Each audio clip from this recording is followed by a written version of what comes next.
My name is Evangelist Sharon Strickland White, and I'm representing Herndon Homes today. Alonzo F. Herndon Homes.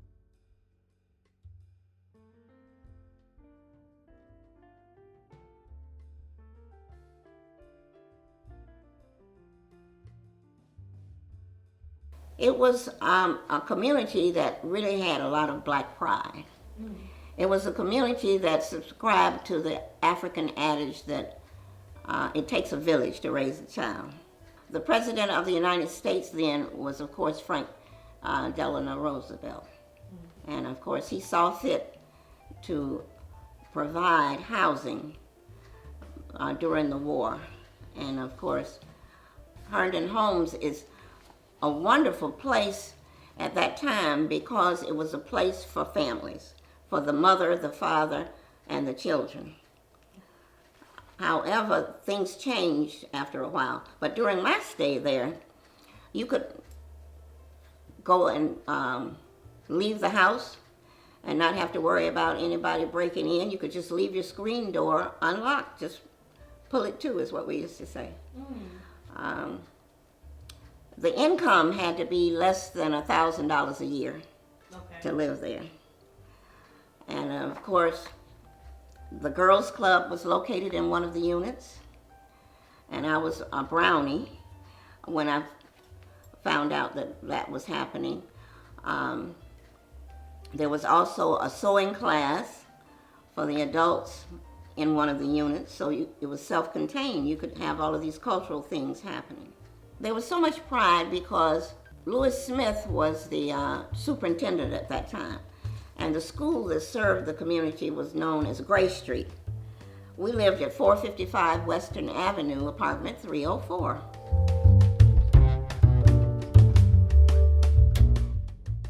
The community was made up of professionals, skilled workers, non-skilled workers. In fact, Mr. Eugene Wimby lived in the building behind us, and everybody called him school teacher. And as God would have it, my first teaching job was at Parks Junior High. And at Parks Junior High, Mr. Wimby became the assistant principal, and he said, "Oh, I remember when you were a child." And I said, "Yeah, I remember we used to call you school teacher." That just lets you know that there were some prominent people in the housing project at that time, too. And Gladys Knight even lived there. And there were people with all kinds of talents. We knew the people who played the musical instruments. My memories are fun memories because I felt secure, I felt safe and protected. And I just know that it was a good place to live.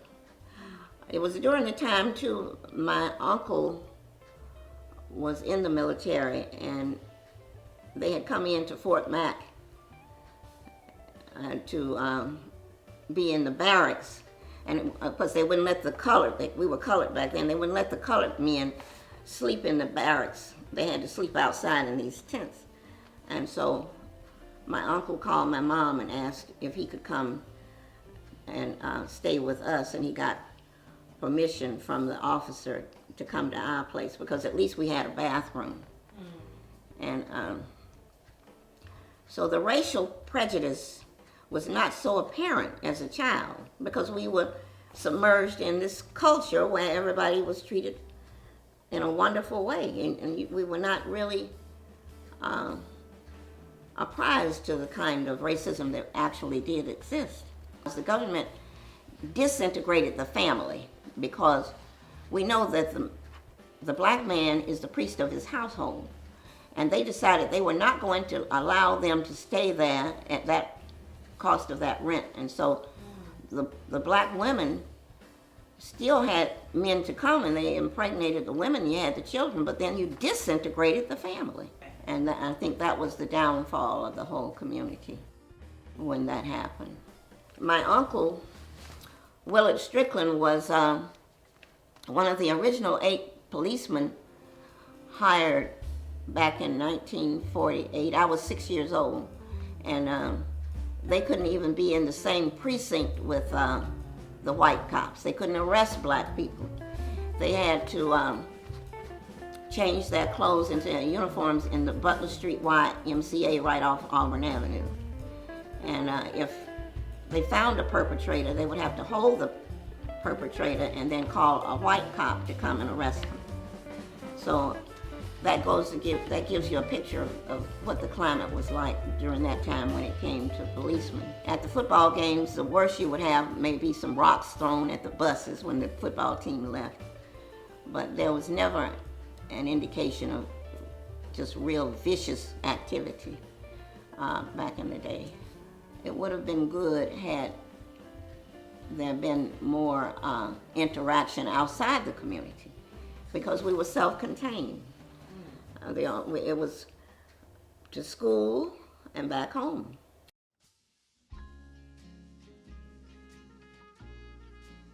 We could be at school in 10 minutes. Okay. It was called Gray Street at first, and then they named it R.L. Craddock. And there was no issue when it came to anybody being abducted or anybody fighting or any of that kind of thing. So, and like I said, Mr. Smith was the superintendent, but you could only live there within that income.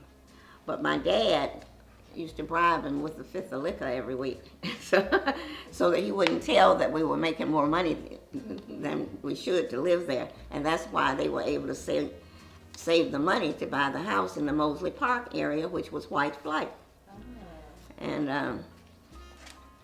after that, I was able to go to Frank Stanton Elementary School, who used to be a white school, but then it became a black school because of the white flight. And I do remember Ivan Allen was running for mayor at that time, and he noticed that the buffer zone was not a good thing to have happen. The buffer zone was set up between Peyton Road, which is, I guess, about maybe 30 minutes from downtown. They would not allow blacks to move past Peyton Road. And they had cement barriers all across so that you couldn't drive through there. But he decided, along with the mayor, that the buffer zone was not a good idea, and they removed it. And so then blacks began to move on Peyton Road. And these were upscale houses that blacks were able to move in as a result of the whites moving out. Onward and upward.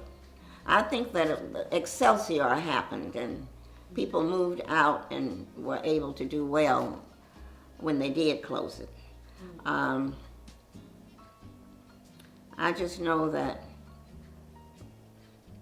as black people, we really needed that opportunity in order to have quality homes and quality living so that we could move upward. And at church, we were there on Sunday morning for Sunday school. After Sunday school, we would go across the street and spend 15 cents. We were supposed to put 50 cents in church and spend 15 cents on some candy and then rush right on back to church after Sunday school. And then, of course, you were there for the service, and then after that, you would go home and eat dinner that was cooked the night before, because you remember the Sabbath day and keep it holy, so you don't cook all day on Sunday.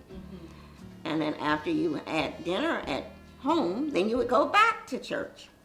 And then there was an exercise called the Parade of Flowers, and the Tom Thumb Wedding, where the children would participate in the Tom Thumb Wedding, and all kinds of things going on in the church after church. And I think the Baptists called it BTU, but we called ours the young people, the YPD, Young People's Department. And so Mother would have us in church on Monday for choir rehearsal, and she was in 2 choirs, so then you got to go to choir rehearsal on Monday, choir rehearsal on Tuesday. Wednesday is prayer meeting, and so we would have to be sitting on the pew swinging our legs and being quiet. And then on Thursday, they would do all kinds of activities at church too. So you were there every day of the week.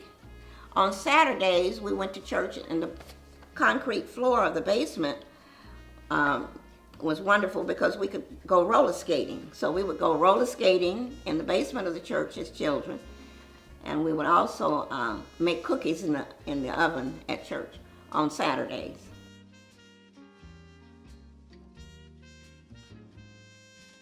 So I think the segregation was good in a way, but then it was bad in a way. It was good in a way that the culture could thrive and you could have that sense of pride.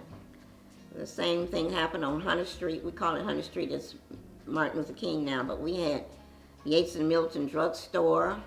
We had the Canaline building. We had the Atlanta Inquirer, where I worked on Hunter Street. We had everything you would need, every service you would need. We had doctors, lawyers, we had everything we needed on Hunter Street and on Auburn Avenue. But then when integration came, then there were some people who had the attitude that, well, maybe blacks are not as qualified. You know, they went to Meharry, that's a black medical school, but we need somebody who's been involved with medicine that may have more knowledge. And so a lot of people started to no longer use the resources. They decided, well, if I need a lawyer, I need a white lawyer. If I need a doctor, I need a white doctor, because they're better prepared, which was not necessarily the case.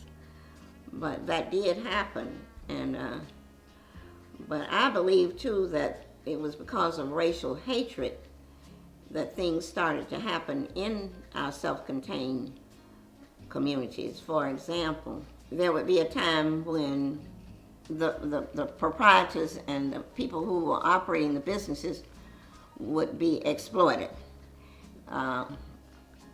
Whites would come in and do things to diffuse the economic power. So, in fact, now see, the problem is, though, when we're self-contained like that, even when we rode the bus, we didn't have to worry about going to the back of the bus because there were no whites who lived there. So we could take up the whole bus. Nobody told you to go to the back. But then after a while, when the integration started, then that's when disintegration started, and that's what caused the whole problem there when it came to racial inequality. But I just know that as a culture, as black people, we're very resilient. Well, my fondest memory was at Christmas time when Santa Claus brought me a blackboard. Okay. Because I used to line up everybody on the steps and pretend I was teaching school. And they didn't want to do it, a lot of them, but they did it anyway. So I remember getting that blackboard for Christmas. But my sister got an easy bake oven. And I said, oh, I'm so glad Santa Claus didn't bring me any easy bake oven, because I didn't fathom the cooking and the experience my sister enjoyed in terms of the easy bake oven. And at that time, too, we didn't have any black dolls. We only had white dolls. The thing, too, whenever anybody in the community got a television set, then everybody would go to their house and watch the soul stirrers and the gospel programs that they would come on the night before church. And that's a warm feeling I have about living at Herndon Homes, all of the joy and the black pride. And then there was that colorism thing too. My sister is very fair, and then I'm a little darker. And so my friend said, well, the reason you're not pretty is because you're dark and she's light. Because light skin is prettier than dark skin. And it's like, well, my mother didn't say that. My mother said, we're both pretty and you're ugly if you're ugly on that inside. And you gotta be pretty on the inside so that you'll be beautiful on the outside. And then, of course, I would always make up my bed and put my little white doll right in the middle of the bed. I have information that was submitted by Meredith Mitchell from the Atlanta Housing Authority, and it does give specific information like the Alonzo F. Herndon Homes A beautifully planned area consisting of 22 acres was located then in the northwest section of Atlanta and offers to 520 families well-constructed, fireproof modern homes, a spray pool, a large play area, and 7 community porches have been provided for the residents of the homes. Children have access to a well-rounded recreational program, recreational facilities with supervised instruction. Adults are invited to take part in social activities as well as practical courses such as dressmaking, cooking, canning, general home planning. They're invited to come in at time to talk over their problems, so they had counseling with the management and to offer suggestion. This project, which was the last one constructed in Atlanta, was open to the public on Sunday, September the 25th, 1941. And of course, you remember I was born in 1942.